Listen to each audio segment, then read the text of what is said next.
Hello बच्चों, कैसे हैं आप सब। आज का हमारा टॉपिक है what is the structure of plant and animal cells. हमने अपने प्रीवियस वीडियो में हमारी प्लाज्मा मेम्ब्रेन, जिसे हम सेल मेम्ब्रेन भी कहते हैं, और साइटोप्लाज्म के बारे में पढ़ा। आज हम न्यूक्लियस के बारे में समझेंगे। वीडियो अच्छा लगे तो लाइक कीजिएगा, चैनल को सब्सक्राइब जरूर कीजिएगा। ठीक है, सबसे पहले हम बात करते हैं कि हमारा न्यूक्लियस होता क्या है। तो हमारा न्यूक्लियस है ना, ये मेम्ब्रेन बाउंड ऑर्गेनेल है। मेम्ब्रेन बाउंड ऑर्गेनेल मीन्स, क्योंकि हमारी जो यूकैरियोटिक सेल्स और प्रोकैरियोटिक सेल्स होती है, जो यूकैरियोटिक सेल्स मीन्स क्या होता है, जिसका न्यूक्लियस ट्रू होता है, जिस सेल्स में न्यूक्लियस ट्रू होता है उसे हम क्या कहते हैं, यूकैरियोटिक सेल्स। कैरियन मीन्स होता है न्यूक्लियस।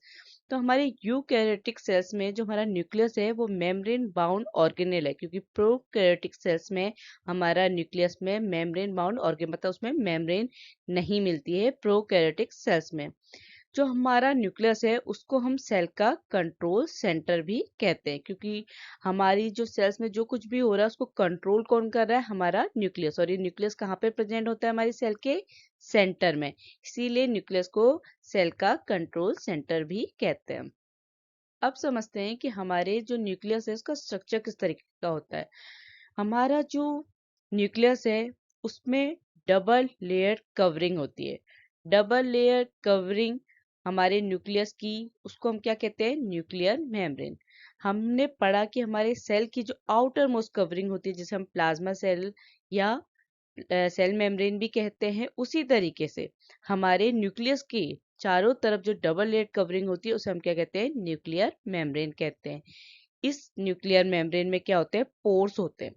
ये पोर्स क्या करते हैं, जैसे सपोज ये हमारी क्या है, डबल लेयर न्यूक्लियर मेम्ब्रेन। इसमें क्या होता है, यहाँ पे पोर्स जैसे होते हैं, मतलब यहाँ पे इस तरीके से होता है। ठीक है, ये हो गया इस तरीके से, मतलब यहाँ पे क्या है, बीच बीच में स्पोर्स होते हैं। इस तरीके से आपको इसमें क्या मिल जाएंगे, ये पोर। जो पोर है ना, ये क्या है, क्या काम करते हैं, जैसे किसी मटेरियल ने साइटोप्लाज्म में हमारे न्यूक्लियस के अंदर जाना है, तो इन पोर्स के थ्रू वो मटेरियल, वो सब्सटेंस क्या होगा, हमारे साइटोप्लाज्म में, हमारे न्यूक्लियस में ट्रांसफर होगा। इसी तरीके से कोई मटेरियल अगर क्या है, न्यूक्लियस से बाहर जाना है, तो वो क्या करेगा, हमारे न्यूक्लियस से साइटोप्लाज्म में ट्रांसफर होगा। तो ये पोर्स की हेल्प से ही हमारा जो भी मटेरियल को इन और आउट होना है, वो इस जो न्यूक्लियर मेम्ब्रेन में उसके पोर्स की वजह से ही वो मटेरियल इन और आउट कर सकते हैं। जो हमारा न्यूक्लियस होता है ना, ये स्पेरिकल शेप होता है। स्पेरिकल मीन समझिए जैसे बॉल होती है ना, उसे हम कहते हैं स्पेरिकल शेप। सर्कल एक अलग चीज होती है। सर्कल आपको जो ये है, ये सर्कल है जो चारों तरफ से दिख रहा है। जैसे हमारी बॉल दिखती है, चारों तरफ से आपको सर्कल दिख रही है, उसे स्पेरिकल शेप कहते हैं। इसी तरीके का हमारा न्यूक्लियस का भी शेप होता है, स्पेरिकल शेप। जो क्या करता है, जेनेटिक इंफॉर्मेशन या जेनेटिक मटेरियल को क्या करता है, कंटेन करता है। किसकी फॉर्म में, डीएनए की फॉर्म में। DNA means D oxy ribo nucleic acid. इसके साथ साथ जो हमारी जेनेटिक मटेरियल के अलावा और क्या होता है हमारे न्यूक्लियस में, न्यूक्लियोलस और न्यूक्लियर एनवलप। ठीक है, तो क्या क्या मिलता है हमारे न्यूक्लियस में, एक तो डीएनए, दूसरा न्यूक्लियोलस और तीसरा न्यूक्लियर एनवलप। तो ये हमारे जो स्पेरिकल शेप न्यूक्लियस में, ये चीजें हमारे न्यूक्लियस के अंदर होती हैं। हमारे न्यूक्लियस में क्रोमोसोम्स प्रेजेंट होते हैं, पर ये क्रोमोसोम्स तभी विजिबल होते हैं जब क्या होती है, हमारी सेल डिवीजन होता है। मीन जब हमारी सेल डिवाइड हो रही है, तो ये जो क्रोमोसोम न्यूक्लियस में प्रेजेंस है, ये रोड शेप्ड स्ट्रक्चर में आपको विजिबल होंगे। पर कब विजिबल होंगे, जब सेल में डिवीजन होगा। उससे पहले ये सिर्फ थ्रेड लाइक स्ट्रक्चर होता है। ये तभी विजिबल होता है रॉड शेप्ड स्ट्रक्चर में, जब हमारी सेल में डिवीजन होता है। ये ही क्रोमोसोम्स क्या हैं कि हमारी जो भी, ये कह सकते हैं, इनहेरिटेंस कैरेक्टर की जो इंफॉर्मेशन होती है। क्योंकि हम क्या कहते हैं कि कोई भी बच्चा, कोई भी ऑफस्प्रिंग अपने पेरेंट्स की तरफ कैसे पता चलेगा, उसके डीएनए टेस्ट के थ्रू। क्योंकि डीएनए क्या होता है, वो इंफॉर्मेशन कंटेन करता है एक जनरेशन से दूसरी जनरेशन। जो इंफॉर्मेशन ट्रांसफर हो रही है पेरेंट्स से उसकी नेक्स्ट जनरेशन से, या पेरेंट्स से उसके बच्चों में, वो कौन कंटेन करता है, क्रोमोसोम। और किसकी फॉर्म में, डीएनए की फॉर्म में, डीएनए मॉलिक्यूल, जिसे हम क्या कहते हैं, डीऑक्सी राइबो न्यूक्लिक एसिड। हमारे क्रोमोसोम किसका बना होता है, डीएनए और प्रोटीन का। अब समझते हैं हम अपने न्यूक्लियर न्यूक्लियस के कंपोजिशन को। देखो हमको जो स्ट्रक्चर दिख रहा है ना, ये हमारे न्यूक्लियस का स्ट्रक्चर है। जो आउटर मोस्ट कवरिंग है हमारी न्यूक्लियस की, किसकी? न्यूक्लियस की। क्योंकि हमारी सेल की आउटर मोस्ट कवरिंग होती है प्लाज्मा मेम्ब्रेन या सेल मेम्ब्रेन। तो न्यूक्लियस के जो चारों तरफ ये डबल लेयर आपको कवरिंग दिख रही है, ये क्या होती है? Nuclear membrane. इस मेम्ब्रेन के बीच में जो पोर्स हैं, जिसकी वजह से कोई भी मटेरियल बाहर से अंदर जा रहा है या अंदर से बाहर जा रहा है, इसकी वजह से जो न्यूक्लियर पोर प्रेजेंट होते हैं न्यूक्लियर मेम्ब्रेन में। ये जो थ्रेड जैसे स्ट्रक्चर दिख रहे हैं, ये हमारे होते हैं क्रोमेटिन। जो आप कह सकते हैं कि जब सेल डिवीजन होता है, यही क्रोमोटिन जब सेल डिवीजन होता है तो क्रोमोसोम्स बनते हैं। किस तरह का शेप हो जाता है? रॉड शेप स्ट्रक्चर हो जाता है, जो क्या करते हैं? इंफॉर्मेशन कंटेन करते हैं। किसकी फॉर्म में? डीएनए की फॉर्म में। तो ये क्रोमोसोम्स ही हैं, पर जब सेल डिवीजन होता है, वो सेल डिवीजन हमसे क्रोमेटिन कहते हैं। ठीक है, ये हो गया हमारा न्यूक्लियोलस। और ये जो आपको दिख रहा है क्या है? न्यूक्लियोप्लाज्म। जो बाकी ये जो स्ट्रक्चर है इसको छोड़ के जो ये दिख रहा है, ये क्या है? न्यूक्लियोप्लाज्म, जिसे हम कैरियोप्लाज्मी कहते हैं। ये हमारे न्यूक्लियस के अंदर जो मैट्रिक्स होता है, उसे हम क्या कहते हैं? न्यूक्लियोप्लाज्म। हमारे अगर हम बात करें साइटोप्लाज्म में, तो उसका जो मैट्रिक्स होता है उसे हम क्या कहते हैं? साइटोसोल। उसी तरीके से जो न्यूक्लियस का मैट्रिक्स होता है उसको हम कहते हैं न्यूक्लियोप्लाज्म। हमारी ये जो न्यूक्लियर मेम्ब्रेन है, यही क्या करती है? न्यूक्लियस को साइटोप्लाज्म में क्या करती है? सेपरेट करती है। क्योंकि मेम्ब्रेन हो गई तो ये इसको क्या कर दिया? साइटोप्लाज्म से अलग कर दिया। और ये कहाँ पे होती है? हमारी सेंटर में होती है। सेल के कि जितना भी कंट्रोल है वो किसके पास है? हमारे न्यूक्लियस के पास है।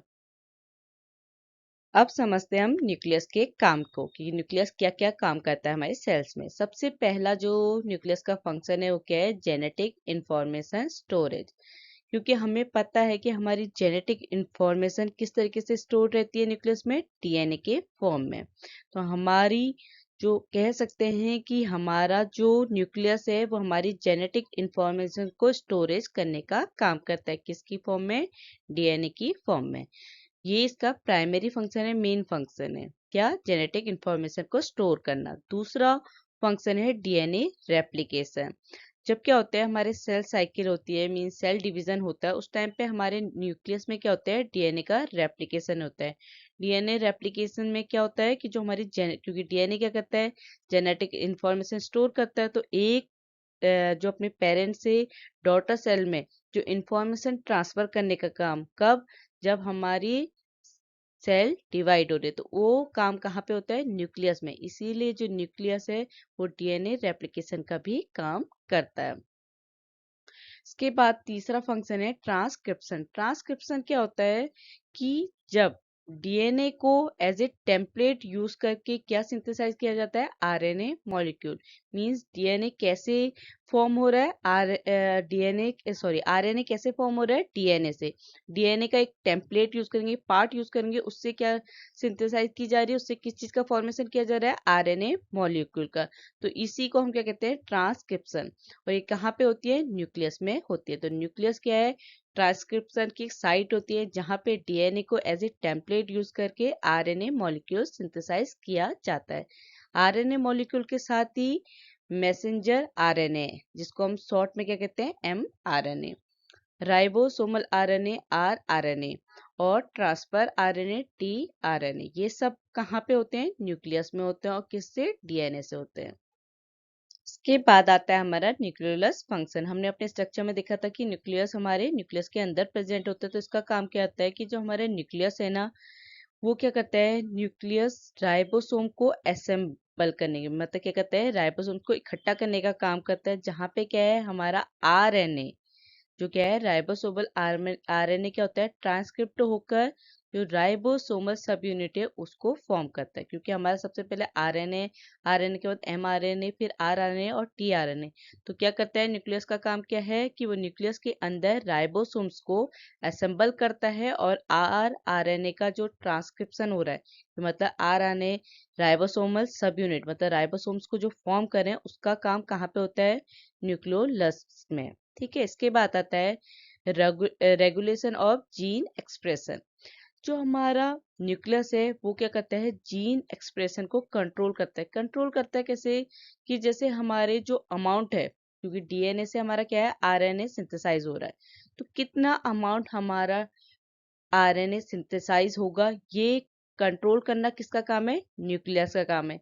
साथ ही साथ जैसे हमारे कि एक तो क्या हो गया कि ट्रांसक्रिप्शन, एक होता है पोस्ट ट्रांसक्रिप्शन कि उसके बाद किस तरीके से हमारे जो सेल्स में राइबोसोम्स फॉर्म हो रहे हैं उसको भी कंट्रोल करने का काम क्या करता है? हमारा न्यूक्लियस। तो हम कह सकते हैं कि हमारा जो न्यूक्लियस है वो क्या करता है? जीन एक्सप्रेशन को रेगुलेट करता है, उसको कंट्रोल करने का काम करता है। साथ ही साथ ये क्रूशियल रोल प्ले करता है सेलुलर डिफरेंशिएशन में। ठीक है, तो सेल्स में डिफरेंशिएशन है उसको भी हमारा न्यूक्लियस कंट्रोल करता है। इसके बाद आता है प्रोटेक्शन ऑफ डीएनए, क्योंकि हमारा डीएनए क्या है? बहुत ज्यादा इंपॉर्टेंट इंफॉर्मेशन कंटेन कर रहा है। जो भी जेनेटिक इंफॉर्मेशन है, पेरेंट्स की जो भी इंफॉर्मेशन है, उसे किसने कंटेन किया है? डीएनए ने। तो न्यूक्लियर एनवेलप जो एक प्रोटेक्टिव बैरियर का काम करता है, जो जेनेटिक मैटेरियल को साइटोप्लाज्म से क्या करता है? सेपरेट करता है। अगर वो नहीं होगा तो हमारा जेनेटिक मैटेरियल क्या है? साइटोप्लाज्म में मिक्स हो जाएगा। तो उसको अलग करने के लिए जो हमारी न्यूक्लियर एनवेलप है वो एक प्रोटेक्टिव बैरियर की तरह काम करता है और हमारे जो डीएनए है उसको प्रोटेक्ट करता है। ठीक है, और साथ ही साथ इसी जो हमारे न्यूक्लियर एनवेलप है इसी क्या करता है? तो मॉलिक्यूल के इन और आउट को क्या करता है? रेगुलेट करता है। तो ये सब हो कहाँ पे रहा है? ये न्यूक्लियस में हो रहा है। तो यही इसी वजह से सारे फंक्शन क्या है? हमारे न्यूक्लियस के फंक्शन है कि वो डीएनए को प्रोटेक्ट कर रहे हैं, जीन्स एक्सप्रेशन को रेगुलेट करना, या न्यूक्लियस का राइबोसोमल सब यूनिट का फॉर्म होना कहाँ पे? न्यूक्लियोलस में। ये सारे फंक्शन हमारे न्यूक्लियस के हैं। mRNA एक्सपोर्ट, तो हमारा न्यूक्लियस क्या करता है? जो mRNA मॉलिक्यूल है उनको ट्रांसपोर्ट करता है कहाँ को? साइटोप्लाज्म में। किसके थ्रू? जो उसमें पोर्स, जो न्यूक्लियर पोर्स प्रेजेंट होते हैं उसके थ्रू हमारा न्यूक्लियस क्या करता है? mRNA को ट्रांसपोर्ट करता है साइटोप्लाज्म में, जहाँ पे ये mRNA as a template use होते हैं किस चीज के लिए? प्रोटीन सिंथेसिस के लिए। ठीक है, और प्रोटीन सिंथेसिस कहाँ पे होती है? राइबोसोम्स में। ठीक है, इसका बाद का फंक्शन आता है रिपेयर ऑफ डीएनए। न्यूक्लियस में क्या होता है कि जैसे सपोज डीएनए में क्या हो गया? कुछ डैमेज हो गया, इसमें कोई गड़बड़ हो गई, क्योंकि डीएनए क्या है? हमारी जेनेटिक इंफॉर्मेशन कंटेन करता है। तो जेनेटिक मटेरियल में अगर कोई दिक्कत आ गई है या कोई भी डैमेज हो रहा है तो उसको करेक्ट करना, मेंटेन करने का काम क्या होता है? न्यूक्लियस का। तो डीएनए का रिपेयर करना भी न्यूक्लियस का एक फंक्शन होता है। इसके बाद है स्टोरेज ऑफ आरएनए। अभी हमने पढ़ा कि जो डीएनए है वो हमारा कहाँ पे स्टोर रहता है? हमारे न्यूक्लियस में। किसकी फॉर्म में? क्रोमोसोम्स की फॉर्म में।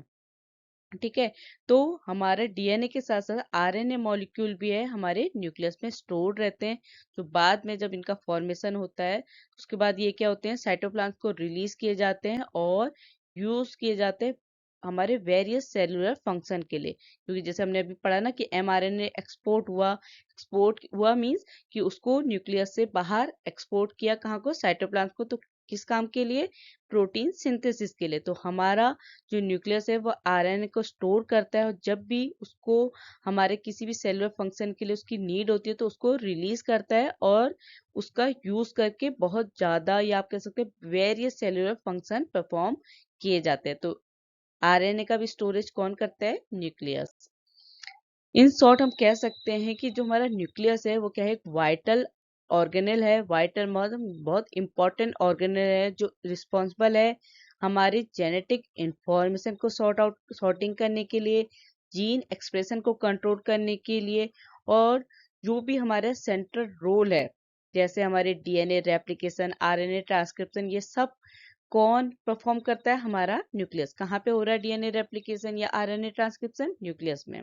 तो ये क्या है? एक वाइटल ऑर्गेनेल है हमारे यूकैरियोटिक सेल्स का, जहाँ पे जो भी आप कह सकते हैं एसेंशियल फंक्शनल और हमारे यूकैरियोटिक सेल्स का रेगुलेशन किया जाता है। देखो ये आपको जो स्ट्रक्चर दिख रहा है ना, ये जो सेंटर है यही हमारा न्यूक्लियस। यही बाकी हमने पढ़ लिया कि इसमें क्या होती है? डबल मेम्ब्रेन होती है जिसे हम क्या कहते हैं? न्यूक्लियर मेम्ब्रेन होते हैं, इसमें पोर्स प्रेजेंट होते हैं, और इसमें हमारा थ्रेड लाइक स्ट्रक्चर क्रोमेटिन होता है जो क्रोमोसोम में तभी विजिबल होता है जब सेल डिवीजन होता है। तो आप समझ गए होंगे कि हमारा न्यूक्लियस क्या होता है, किस तरीके से वो फंक्शन परफॉर्म करता है सेल्स के लिए। अब कुछ ऑब्जेक्टिव टाइप क्वेश्चन से समझते हैं कि हमारा न्यूक्लियस क्या है। देखो पहला क्वेश्चन है हमारा, what is the primary function of the cell nucleus. देखो अगर आपने टॉपिक अच्छे से समझा होगा तो आप मेरे डी ऑप्शन तक बताने तक आपको आंसर पता चल जाएगा। पहला ऑप्शन है हमारा protein synthesis, second energy production, C storage of nutrients, D cell division. तो हमने क्या पढ़ा था कि हमारा जो सेल न्यूक्लियस है उसका प्राइमरी फंक्शन क्या होता है, प्रोटीन सिंथेसिस। ठीक है। सेकेंड हमारा क्वेश्चन है, which part of the cell house the nucleus. First option है cytoplasm, B cell membrane, C endoplasmic reticulum, D mitochondria. देखो हमारा जो न्यूक्लियस है वो हमारे सेल का के किस का पार्ट है, वो हमारे साइटोप्लाज्म का ही पार्ट है। वो अलग बात है कि जो हमारा ये अगर हमारी ये सेल मेम्ब्रेन है और ये हमारा क्या है पूरे का पूरा साइटोप्लाज्म है, ये सेंटर में अगर हमारा न्यूक्लियस है भी तो न्यूक्लियर मेम्ब्रेन से सेपरेट है। पर जो सेल का अगर हम कहेंगे कि सेल का कौन सा पार्ट है, साइटोप्लाज्म का ही तो पार्ट है, उससे अलग तो नहीं है, मेम्ब्रेन से क्या है सेपरेट हुआ है, क्योंकि डीएनए को प्रोटेक्ट करना है उसके लिए क्या है एक न्यूक्लियर मेम्ब्रेन बनी हुई है, पर वो पार्ट हमारे साइटोप्लाज्म का ही है। तीसरा क्वेश्चन है, what is the genetic material found in the nucleus of eukaryotic cells. First option है डीएनए, सेकेंड है आरएनए, थर्ड है प्रोटीन्स, डी है कार्बोहाइड्रेट। हमें पता है कि हमारा जो जेनेटिक मटेरियल होता है न्यूक्लियस में वो डीएनए की फॉर्म में स्टोर रहता है। तो फर्स्ट आपका आंसर है डीएनए। चौथा आपका क्वेश्चन है, what is the function of nucleolus with in the nucleus. तो हमने क्या पढ़ा था कि न्यूक्लियस का फंक्शन क्या होता है कि राइबोसोमल जो हमारी आरएनए है उसको क्या करता है असेंबल करता है और राइबोसोम्स की सब यूनिट को फॉर्म करता है। राइबोसोम्स का फॉर्मेशन कहाँ पे होता है, न्यूक्लियोलस में, और जो क्या होता है प्रोटीन सिंथेसिस में इंपॉर्टेंट रोल प्ले करते हैं। तो न्यूक्लियस का जो मेन फंक्शन है वो क्या है, राइबोसोम सिंथेसिस। फिफ्थ क्वेश्चन है, which of the following is not a component of the nuclear envelope. First option है न्यूक्लियर पोर्स, बी है न्यूक्लियर लेमिना, सी है क्रोमोसोम्स, डी है इनर एंड आउटर मेम्ब्रेन। तो हमारा क्या है न्यूक्लियर पोर हमारा न्यूक्लियर मेम्ब्रेन न्यूक्लियर एनवेलप का पार्ट होता है। न्यूक्लियर लेमिना भी हमारा न्यूक्लियर एनवेलप का पार्ट होता है। कहाँ पे प्रेजेंट होता है, ये जैसे हमारी मेम्ब्रेन होती है ना न्यूक्लियर मेम्ब्रेन, ये क्या होती है डबल लेयर। तो इसके यहाँ पे क्या होता है, ये प्रोटीन की एक आप कह सकते हैं प्रोटीन होता है क्या लेमिना के फॉर्म में। तो वो क्या करता है हमारे न्यूक्लियस के शेप देता है, इसको सपोर्ट करने का काम करता है। तो ये भी क्या है हमारे न्यूक्लियर एनवेलप का ही पार्ट होता है। और इनर एंड आउटर मेम्ब्रेन भी हमारे क्या है न्यूक्लियर एनवेलप का पार्ट है। तो हमारा सी क्या है हमारा राइट आंसर, क्रोमोसोम्स, क्योंकि क्रोमोसोम क्या होता है हमारे न्यूक्लियस के अंदर प्रेजेंट होता है, थ्रेड लाइक स्ट्रक्चर होता है जो हमारी जेनेटिक इंफॉर्मेशन को कंटेन करता है, स्टोर करता है। छठा क्वेश्चन है हमारा, the process of copying genetic information from DNA to RNA in a nucleus is called. First option है ट्रांसलेशन, बी है रेप्लिकेशन, सी है ट्रांसक्रिप्शन, डी है ट्रांसलोकेशन। देखो हमने क्या पढ़ा कि जब डीएनए को एज ए टेम्पलेट यूज करके आरएनए सिंथेसाइज हो रहे तो उस प्रोसेस को हम क्या कहते हैं, ट्रांसक्रिप्शन। तो वो क्या होते हैं कि जब डीएनए की जेनेटिक इंफॉर्मेशन को कॉपी किया जा रहा है किसमें, आरएनए की फॉर्म में, तो उस प्रोसेस को हम क्या कहते हैं, ट्रांसक्रिप्शन। सातवां क्वेश्चन है, what is the term for the dense thread like structure in the nucleus that contain genetic information. First option है राइबोसोम्स, बी है क्रोमेटिन, सी है लाइसोसोम्स, डी है गोल्जी एपरेटस। तो हमें पता है कि हमारा जो न्यूक्लियस है वो जेनेटिक इंफॉर्मेशन को क्रोमोसोम्स की फॉर्म में स्टोर करता है। पर हमारा क्या है कि जो न्यूक्लियस के अंदर आपने थ्रेड लाइक स्ट्रक्चर देखा था उसे हम क्या कहते हैं, क्रोमेटिन। और जब हमारी सेल डिवाइड होती है तब क्रोमोसोम्स विजिबल होते हैं, उससे पहले जो हमारा सेल डिवीजन है जो हमारा जेनेटिक इंफॉर्मेशन है वो क्या है, क्रोमेटिन में स्टोर रहती है। तो क्या है इसका answer, chromatin B. Eighth question है, during which phase of the cell cycle does the nucleus divide. तो हमारी सेल साइकिल के किस फेज में सेल डिवीजन होता है, न्यूक्लियस डिवाइड होता है, कौन सी, एम फेज में। आप मियोसिस और माइटोसिस पढ़ेंगे तो आपको समझ जाएगा। अभी याद करने के लिए समझ लीजिए कि कौन सी फेज में होता है हमारा न्यूक्लियस डिवाइड, एम फेज में। Ninth question है which organelle is responsible for maintaining the shape and structure of the nucleus? First option है राइबोसोम्स, बी है एंडोप्लाज्मिक रेटिकुलम, सी है गोल्जी एपरेटस, डी है न्यूक्लियर लेमिना। हमने क्या पढ़ा था कि जो हमारा न्यूक्लियर लेमिना है वो क्या करता है, हमारा प्रोटीन होता है और वो क्या करता है, हमारे न्यूक्लियस को एक शेप देता है, स्ट्रक्चर करता है, उसको एक स्ट्रक्चर देने में हेल्प करता है, सपोर्ट करने का काम करता है। तो आपका राइट आंसर क्या है कि हमारा न्यूक्लियर लेमिना हमारे न्यूक्लियस को शेप और स्ट्रक्चर को मेंटेन करने के लिए रिस्पॉन्सिबल ऑर्गेनल है। कौन सा, न्यूक्लियर लेमिना। 10th क्वेश्चन है आपका what is the term for the process of the nucleus breaking down and releasing its content during cell death. क्या होता है कि जब सेल डेथ होती है ना, तो न्यूक्लियस का क्या होता है, जब ब्रेक डाउन होता है और उसके कंटेन क्या है, एक ये समझ लिए प्रोग्राम मैनर में क्या होते हैं, रिलीज्ड होते हैं। तो वो उसके लिए कौन सा टर्म यूज किया जाता है, एपोप्टोसिस। ठीक है, वीडियो अच्छा लगे तो लाइक कीजिएगा, चैनल को सब्सक्राइब जरूर कीजिएगा। अगर लगा आपको कि आपको टॉपिक अच्छे से समझ में आया है तो वीडियो को लाइक जरूर कीजिएगा और चैनल को सब्सक्राइब जरूर कीजिएगा। Thank you.